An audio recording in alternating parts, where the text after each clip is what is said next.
ശ്രീരാമഭഗവാനോട് ഹനുമാന്റെ അളവറ്റ ഭക്തിയും സ്നേഹവും തിരിച്ചറിഞ്ഞ ശ്രീരാമഭഗവാൻ ഒരിക്കൽ ഹനുമാന് ഒരു മുത്തുമാല സമ്മാനിച്ചു. സഭയിൽ വെച്ചാണ് ശ്രീരാമഭഗവാൻ ഹനുമാൻ ഇത് സമ്മാനിച്ചതെങ്കിലും അവിടെ വെച്ച് തന്നെ ആ മുത്തുമാലയെ ഒരുപാട് നേരം നിരീക്ഷിച്ച ഹനുമാനാകട്ടെ ആ മാലയെ പൊട്ടിച്ച് അതിലെ ഓരോ മുത്തുകളായി എടുത്ത് കടിച്ച് തിന്നുവാൻ തുടങ്ങി. ആദ്യം തന്നെ സഭയിൽ എല്ലാവർക്കും ഹനുമാനോട് നീരസമുണ്ടായിരുന്നു.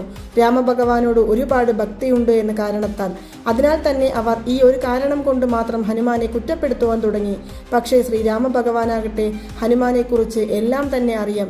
എങ്കിലും സഭയിലുള്ളവർക്ക് വേണ്ടി ഹനുമാനോട് ചോദിച്ചു, എന്തുകൊണ്ടാണ് താങ്കൾ ഈ വിധത്തിൽ ചെയ്തത് എന്ന്. അതിനുള്ള മറുപടിയായി ഹനുമാൻ പറഞ്ഞതാകട്ടെ എല്ലാവരെയും ആശ്ചര്യപ്പെടുത്തി. ഈ മുത്തുമാലയിൽ സീതാദേവിയുടെയോ രാമഭഗവാന്റെയോ അടയാളങ്ങൾ ഒന്നും തന്നെയില്ല.